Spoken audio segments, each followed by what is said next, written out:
got to do what the Spirit said do. What the Spirit said do. You got to do, oh Lord. You got to do what the Spirit said do. Look at somebody and tell them, when the Spirit said do, you got to do, oh Lord. You got to do what the Spirit said do.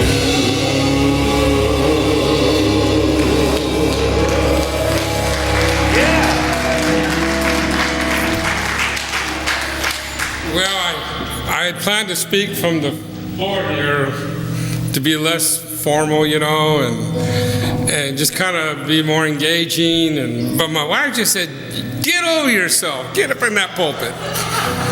I don't know what she meant, but I tell you, it's this pulpit, this open pulpit, just is intimidating, yet it's inspiring and pretty amazing. And it requires courage. You know, my kids, my adult kids, have always seen their dad as kind of hip, but boy, in the last 10 years, man, I'm becoming a bit of a lost cause. I don't know if you've heard any young adults talk about someone's efforts as a fail. And you know, I always thought fail was a verb. But kids today are using it as a noun. It didn't take me long to figure out this new colloquialism out because I have a long history of fails. I can be cruising along in life and relatively content, and something will happen that brings me back into that embarrassment and regret of my ugliest fails. I'm guessing that I'm not the only one here who on occasion vividly relives the experience of failing. Yeah. Along with the falls, along with the fails, hopefully we have some successes along the way. What are you most proud of having accomplished in your life? Can you look back at occasions where you were able to alter the course of your life or someone else's life for the better? Why do we sometimes utterly fail and other times succeed magnificently? Yeah. Often the difference is courage. Now, I admit that cultivating courage has been very difficult for me in my life. And so when I was asked to participate in this summer sermon series of Living Dangerously, once again, I walked the knife edge between failure and success. Carpe diem. Would I seize the day or slink away? And at such moments, when I think of courage, I think of one of my buddies, one of my guys I resonate with, and that's Jonah. One of the minor prophets in the Bible. One of the small little books, little 4-chapter book in the Hebrew Scriptures in the Old Testament. And I was noticing as I was thinking about Jonah's story that the Quran also has the story of Jonah in chapter 37. And it reads a little differently. It says, "So also was Jonah among those sent by us, when he ran away like a slave from captivity to the ship fully laden. He agreed to cast lots, and he was condemned. Wow. Then the big fish did swallow him, and he had done acts worthy of blame. Had it not been that he repented and glorified Allah, he would certainly have remained inside the fish till the day of resurrection." Interesting read, don't you think? But you can go today to Mosul in northern Iraq, and there is a mosque specifically dedicated in remembrance and, of course, the honor of the prophet Jonah. One day God commanded Jonah to go to the city of Nineveh tell those evildoers to repent. Now, as a child, I learned those evildoers were the Assyrians, a particularly nasty people who were known for the decapitation of their foes. Not unlike modern-day ISIS adherents. So preaching repentance to a ruthless people was not Jonah's idea of a desirable mission. So Jonah decided to take a more desirable option and headed in the opposite direction of Nineveh. I mean, Nineveh was 500 miles east. He takes off west to the seaport town of Joppa, and he gets on the ship to head further west. I'm going to Tarshish. I'm going to go find me a nice Mediterranean coast and sip on some coconut milk coladas and enjoy my day. Forget this mission. He ran away from his mission, and I understand that. When you are faced with something unpleasant, something difficult, something you really want to avoid, we will delay, we will procrastinate, we hope the problem will go away, we set up ourselves to fail. And Jonah's plan turns into a grand fail. As a tremendous storm arises, it envelops the ship, threatens to swamp it and sink it. And the story tells us that these hardened sailors were terrified and were certain that someone was on board, had displeased the gods. And we read but Jonah had gone below deck, where he lay down and fell into a deep sleep. The captain went to him and said, "How can you sleep in this storm? Get up and call on your God. Maybe he will take notice of us so that we will not perish." Then the sailors said to each other, "Come, let us cast lots to find out who is responsible for this calamity." They cast lots. They fell on Jonah. So they asked him, "Tell us, Jonah, tell us, who's responsible for making all this trouble for us? What kind of work do you do? Where do you come from? What is your country? From what people are you?" In Old Testament stories, God was not above sinking the whole ship of sailors to get the attention of one wayward prophet. Fortunately, God's a little more enlightened today, or we try to share a picture of a more enlightened God in here. But sometimes the fundamentalist tendencies and a lot of religious faiths today, a significant portion of them represent a more callous view of human life. And we see mass genocides done in the name of God. But let me digress. I don't want to get off on that tangent. And just talk to you about the time that the time I needed the most courage to do something. Because believe me, I was going through a lot of scared moments, and it paralyzed me for a long time.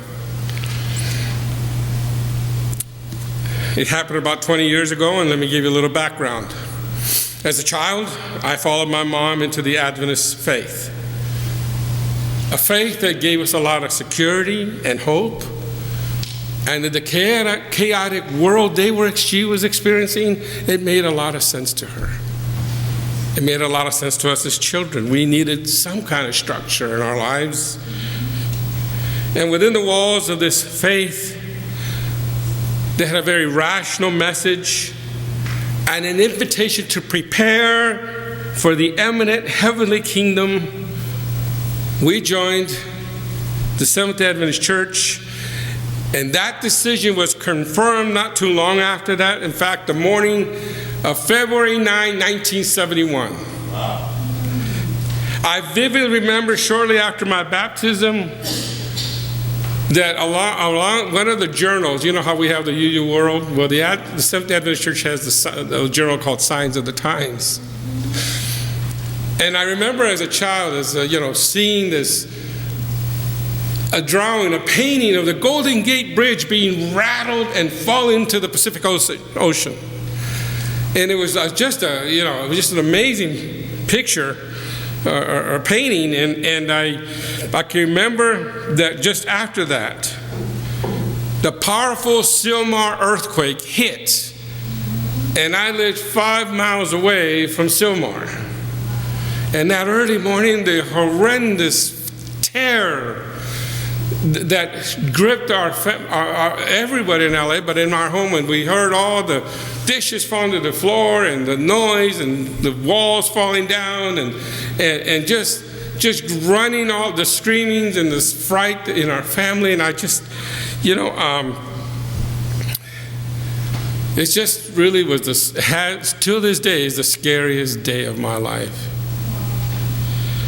And here it was happening, in my mind, the Golden Gate Bridge and all that. And here I am as a 12-year-old facing this terrifying moment, and I was convinced Jesus was coming. And I wasn't ready because I had watched Our Man Flint the night before. And Mom had told us, my brother Jose and I, don't you dare watch TV that night. I don't know why, I just vividly remember that. But the smell of pain and the rumble of earth shaking, and go outside and hear the people screaming, and all of this just confirmed the message that the signs of the times are being fulfilled. So I became a serious convert to the Seventh-day Adventist faith and charted a course that ultimately would lead me to become a minister in this faith. And from the time I was 12 until I was in my late 30s, it worked for me. The church gave me a great liberal arts education. It gave me a strict moral code to live by. It gave me a strong emphasis of healthy living, and I'm now going back to that.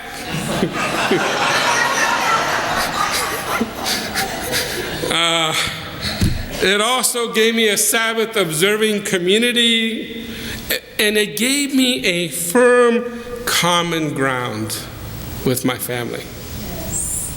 A common ground. But about 15 years into my ministry, there were some changes that were gradually occurring in my heart. It was brought in part by my own theological studies at Pacific Union College, and somehow they were starting to clash with the reality I was seeing in the world and the truth of the human condition, and the creeping crisis of faith was sweeping over me as I was desperately trying to hang on to my career, a career that was based on fortifying the faith of the people. As I was working towards my master's degree in ministry, while in the field serving the church, I took the time to ask some questions of my professors from the seminary. They were troubling me. Their answers were not reassuring. Many of their answers came down to an appeal to defer to my elders, who obviously were better educated than I am and were more intelligent than me, and to embrace the wisdom of our received truth. I recall one day in particular, I was introduced to the teaching of universalism before I realized what universalism was. Dr. Gerhard Hase, a really good conservative scholar in the church, done a lot of good work. But I remember he just brought it up and he says, this is a heresy of all heresies. It's abjectly unbiblical. It's not biblical faith. And he just dismissed it out of hand. Little did I know it, but at this time, a few months later, Jenny and I are having our Monday morning crisis conversations because changes are going on and our thinking is changing. And all of a sudden, we hear the Sunday morning mayhem. And we hear our kids screaming and bickering and, where the play turns into fighting, and what do? Do you yell? Or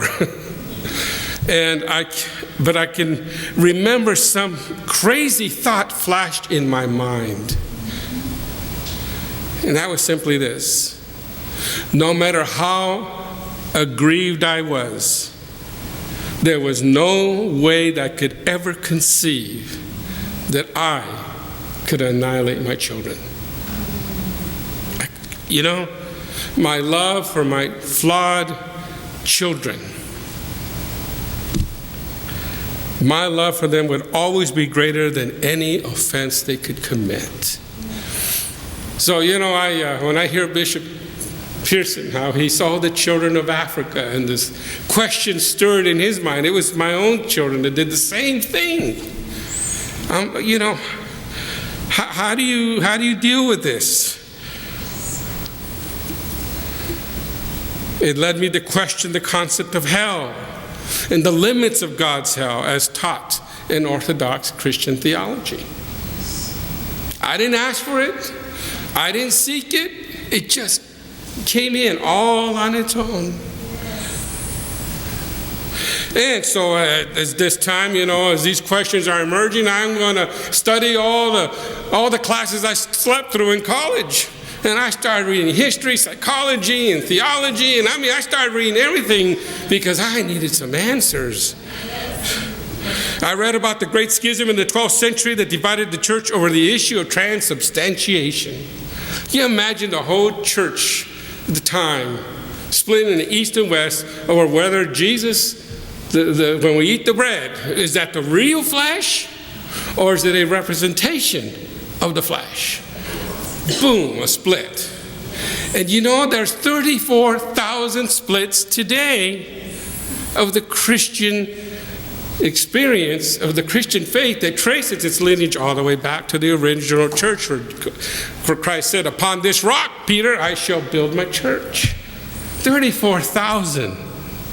It got even worse when I started reading about the Council of Nicaea, because I happened to read it at a very pivotal time in my development.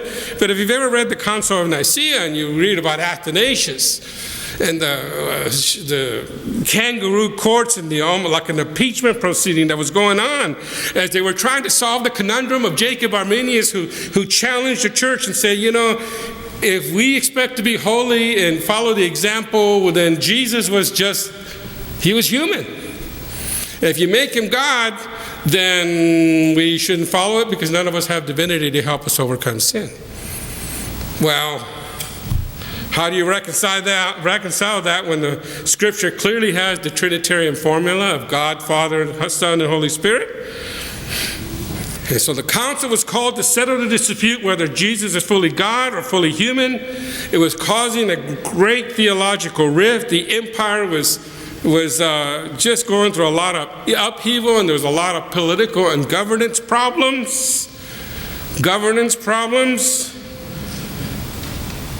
And this controversy, Constantine needed to be settled in the service of the good of the empire. And later even he would become a Christian as part of this. And I mean, Bishop Pearson could tell you better than I can about the word monogenes, the only begotten Son of God. And so the Cappadocian fathers from the East made a little suggestion that we should differentiate between the expressions of God and the essence of God. And so they came up with this solution, that was, to me, it just seems so man-made and contrived. And I'm saying, is this how we get revealed truth?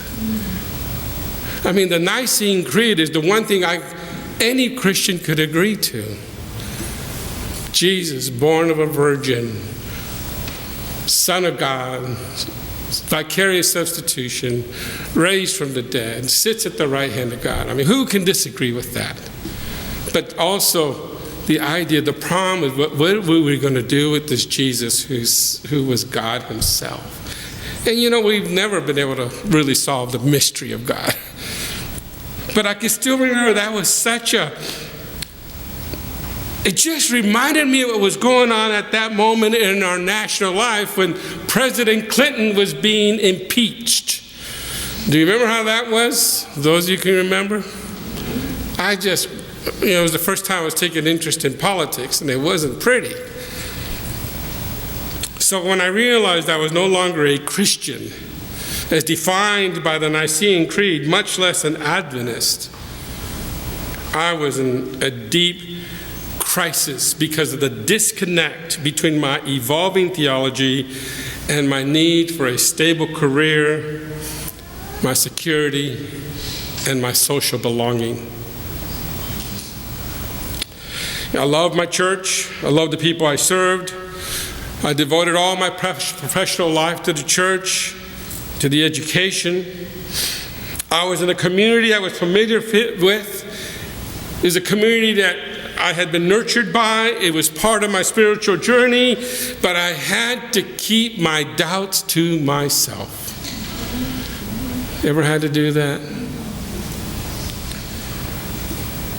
I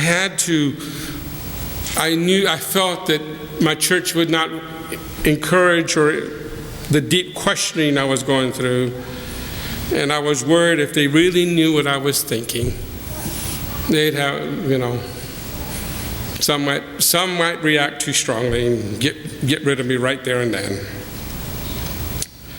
Now, you add to this turbulence is I stumbled into this church. Driving by one day, and I just took a right on it, just spontaneously. What do you think suppose happens to the brain of a Seventh-day Adventist who preaches on Saturday morning, on Sabbath morning as his job, but is coming to this church on Sunday for a little spiritual enrichment? Yeah, I'll never forget that. Suzanne Meyer, I don't know if any of you remember her.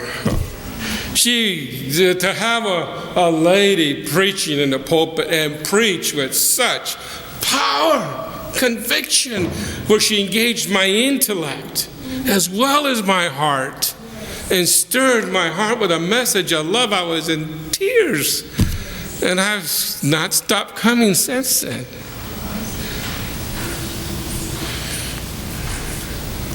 I go to Emerson Hall, and all these books I've been reading in clandestine fashion, there they were. Bishop Shelby Spong, Karen Armstrong, Elaine Pagels, Joseph Campbell, and there's a lot of great reads out there in our book library available. And then not long after that, a young UU ministerial candidate came in for a visit to check all souls out. A search committee of this church had invited this young 30-something Harvard divinity grad to check us out. And I extended my hand to Reverend Marlin that day as he preached his first sermon. As I greeted him on the way out the door, I told him who I was and that I was an active Seventh-day Adventist minister.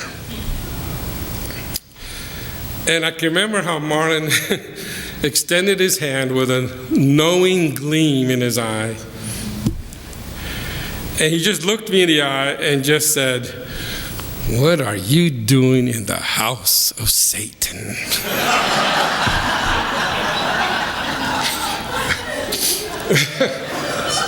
Oh, I tell you what, there was an instant connect of heart to heart.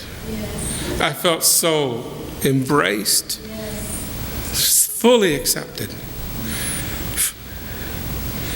So it was an amazing and yet terrifying time for me as I had to come face to face with the reality that the truths of the church I served were no longer my truths. I could no longer feign belief in a triune God. And I could not accept the basis of judgment on how somewhere could be condemned. And then at that time also, on some other weightier matters, I was also hoping and praying that at the General Conference session that had just happened a little before in 1995, the Adventist Church decided not to ordain women. And in my mind, how could we not have gender equality in the Adventist faith when there are so many gifted women available? And last year, even last year in San Antonio, they reaffirmed that decision. And so I think on weightier matters, to me, these things had an impact on me. They had an impact on me. So the courage to redirect my life was very difficult due to practical considerations. Adventist ministers are paid relatively well. I'd become accustomed to a paycheck that never, ever once was late. My insurance, my education, my health care, my children's college education was basically assured. How could I leave that security and familiarity? It took me years to summon the courage to act. Ultimately, it became a battle for my integrity. And it's interesting what finally made me summon the courage.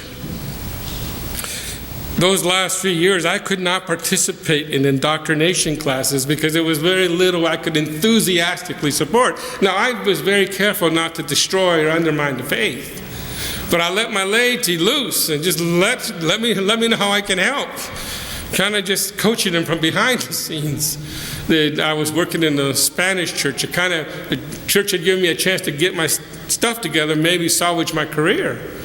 But it was an incredible time because this little church only had 30 people, and in a year and a half, it grew over to 120. Well, this is with a pastor in full-blown theological crisis. And so here are my members preparing people, candidates for baptism.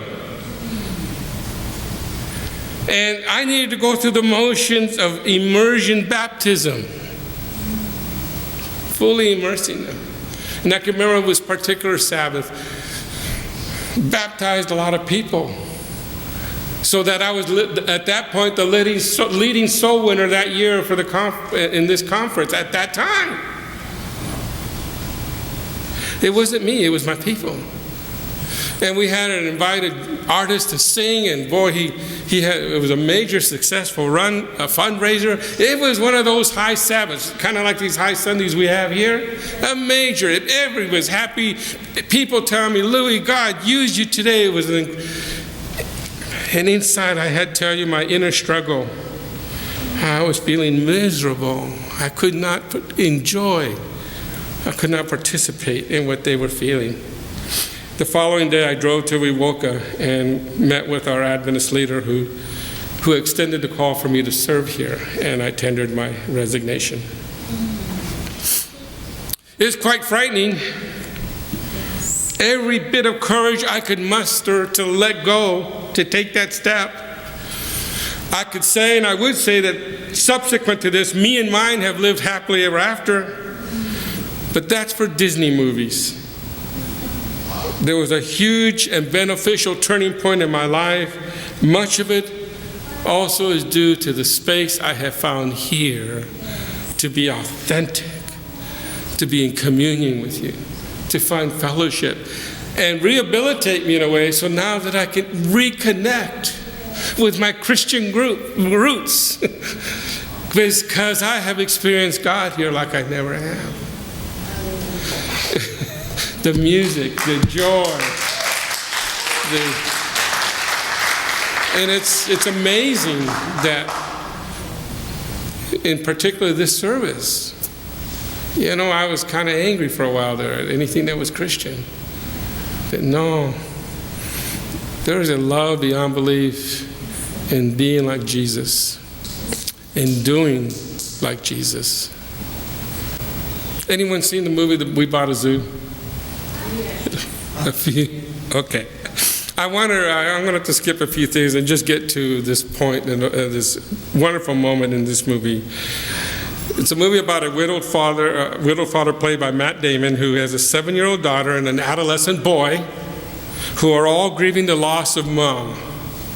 The boy is suspended from school on issues relating to his maladjustment and his grief. Benjamin Mee, the father, decides to move out of the city and go to the country. They land on a house not knowing that it was part of a zoo. And it's a great story because there's some great storylines in it that relate to, of course, the animals, a nitpicking zookeeper, a possible love interest in the zookeeper with Scarlett Johansson, and an overprotective brother. But there's a poignant scene that has stayed with me that made me think of this today,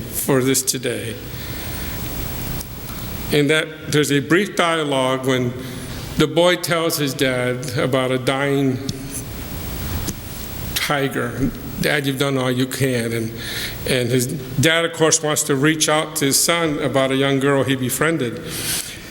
And as they're having this conversation, the father made this comment to his son. Sometimes all you need is 20 seconds of insane courage. 20 seconds of embarrassing bravery, and I promise you something great will come out of that. Something. Well, you know, I didn't have 20 seconds of courage when I needed to make the choices to redirect my life. I'm a Jonah. I find it hard to take risks in life that involve letting go and being vulnerable. I wallow in the paralysis of analysis. I think things over and over, sending all kinds of possible solutions into a black hole of forgetfulness and delay. I did it for years trying to figure out what I was going to do with my vocation. And I came to a point that I had to give myself permission to live, to launch myself to the unknown, and let go. You know, that feeling that you have to jump off the cliff, free falling, with no certain hope of whether I had the wings to pull me out of this nosedive. Sometimes we have to accept the fear and the danger and move ahead anyway. Embrace the fear and go at it anyway. Because to avoid the risk is to ensure failure. Great things come out of bravery. Where are you in your fears today? Have you confronted them? Are you avoiding them? Do you find real comfort in easy certitudes? Things that just ring hollow in your heart? Are you running to the pleasure of the Mediterranean beach, delaying the inevitable by drowning yourself in a brew of forgetfulness? It took me years to find those 20 seconds of courage to act, and yet I confess to you, the moment I did it, a great burden was lifted. A load was lifted off my shoulders, and I've not looked back since. I landed here, and I've landed with a full appreciation of a love that has enlarged my concept of love, to see the love in all that is in faith, and especially and even in Christianity, because I am so thankful for the eminent Christians who touched my life. But it took me 4 years. I just wonder what my book of business would look like now if I had 4 more years of accumulated insurance policies. I regret it. You know, I did. You know, in the last 4 years, Jane and I have seen the world. You know, what have I perhaps missed because I didn't jump out sooner? So there is a price to pay when you don't have the courage of your convictions.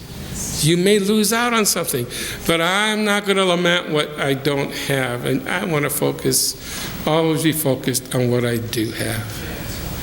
And I'm so grateful. Because there is trouble in our world right now. I don't know, I will admit to you that as I was getting this ready this week, oh man, how do you talk about courage when the world is so afraid right now?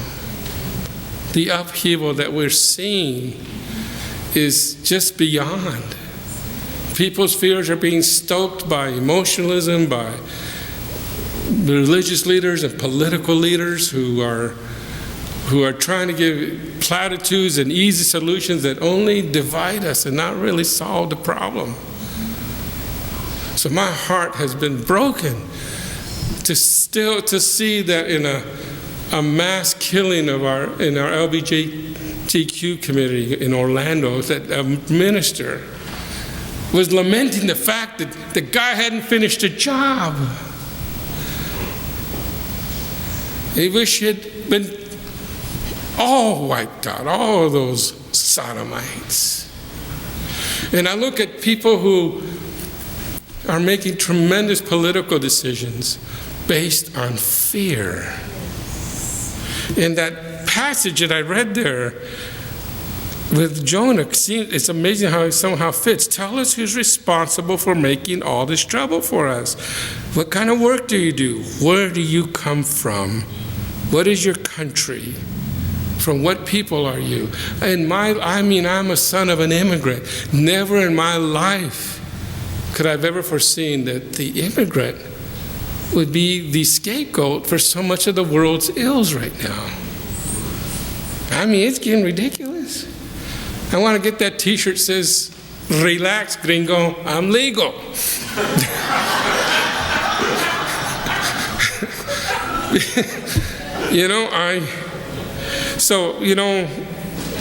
There's scarcity.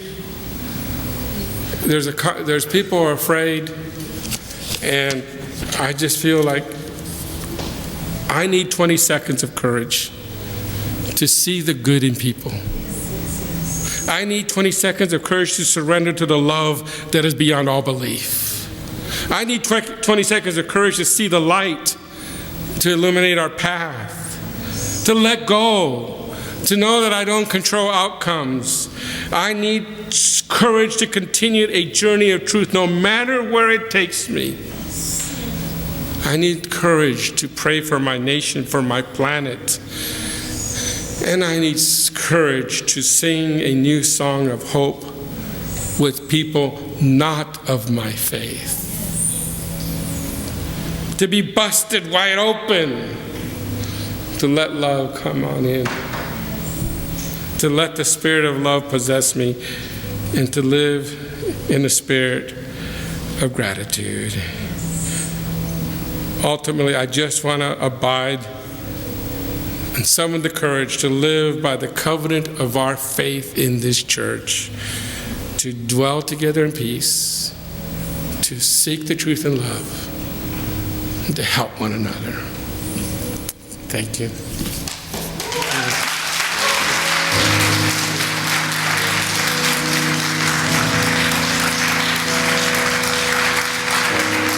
Amazing.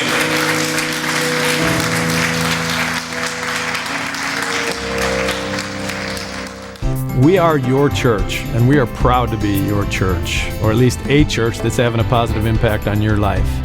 I am personally blessed to be your minister, or at least a minister who you're allowing to speak into your life. I hope you'll support our ministry and share your love beyond belief by texting LOVEBB to 41444 or go to our website. But you can just text LOVEBB to 41444 and make your gift. It's wonderful. Thank you. Be blessed and be a blessing.